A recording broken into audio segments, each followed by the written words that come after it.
சாய் பக்தர்களுக்கு என் அன்பு வணக்கங்கள். ஓம் சாய்ராம். என் அன்பு குழந்தையே, உன் மனதில் ஏற்பட்ட காயங்களுக்கு காரணமாக இருக்கும் சொந்த பந்தங்களை பற்றி உன்னிடம் பேச வந்தேன்.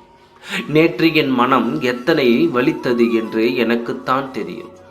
இந்த உலகத்தில் எப்படியோ வாழலாம் என்று இருப்பவர்கள் அனைவரும் ஒன்று சேர்ந்து இப்படித்தான் வாழ வேண்டும் என்று இருக்கும் உன்னை பற்றி எத்தனை வார்த்தைகளை பேசினார்கள் என்று கேட்கும் பொழுது என் மனம் வலித்தது. அதை உன்னிடத்தில் நான் சொல்லப் போகிறேன். பேராசைகள் இல்லாமல் வாழ்க்கை என்றால் இப்படித்தான் வாழ வேண்டும் என்று உனக்குள் ஒரு கட்டத்தை போட்டுக்கொண்டு அதை தாண்டாமல் நியாயமாக வாழ்ந்து வரும் உன்னை நீ நியாயமாக இருக்கிறாய் என்பதன் மூலம் எதிரே இருப்பவர்களும் நியாயமாக இருக்க வேண்டும். எதிர்பார்க்கும் உன்னை இப்படி பேசுகிறார்களே என்று கேட்கும் பொழுது மனம் வருத்தமாக இருக்கிறது. இருந்தாலும் உன்னிடத்தில் இதை சொல்லி ஆறுதல் பெற வேண்டும் என்று தான் உன் சாயப்பா வந்தேன்.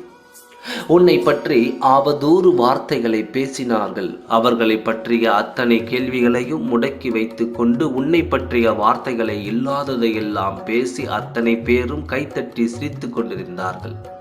வாழ்வில் நீ ஏமாந்து விட்டாய் என்றும் வாழ தெரியாதவள் என்றும் இத்தனை வார்த்தைகளை செய்து உன்னை கேலி செய்தும் கிண்டல் செய்தும் அவர்களை நான் பார்த்து கொண்டு தான் இருந்தேன்.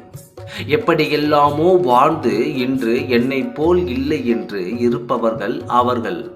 ஆனால் உன்னை பார்த்து இத்தனை வார்த்தை பேசும் அவர்களை பார்த்தும் ஏன் சாயப்பா அமைதியாக வந்தீர்கள் என்று என்னிடம் கேட்கிறாயா? நான் அமைதியாகத்தான் இருக்கிறேன், நீயும் அமைதியாகவே இரு. கூடிய விரைவில் கர்மா வேலையை காட்டி அவர்கள் எல்லாம் எந்த நிலைக்கு தள்ளப்பட்டு இருக்கிறார்கள் என்பதை உன் கண்களால் நீ காணத்தான் போகிறாய். இவர்கள் எல்லாம் உன்னை பேசினார்கள் என்றால் நீ நியாயம் இல்லாமல் போய்விடுவாயா? இல்லை தவறான பாதையில் தான் போய்விடுவாயா? என்றும் உன்னுடைய தூய்மையும் உன்னுடைய நல்ல நற்பண்புகளும் என்றும் இவர்களுக்காக நீ கெடுத்து கொள்ளாதே. உன் மனதை இதே போல் நீ வைத்திரு. இவர்களுக்கு முன்னால் உன் வாழ்க்கையை நான் உயர்த்தி காட்டுவேன். இவர்களுக்கு முன்னால் நீ தாழ்ந்து போக மாட்டாய். எந்த வாகினால் உன்னை கேலி கிண்டலாக பேசினார்களோ அதே வாகினால் உன்னை அவர்கள் அதிர்ச்சி அடையும் அளவு, அவர்கள் உன்னை பெருமையாக பேசும் அளவு உன் வாழ்க்கையை நான் உயர்த்துவேன். நம்பிக்கையோடு இரு, நல்லதே நடக்கும். ஓம் சாய்ராம். நன்றி, வணக்கம்.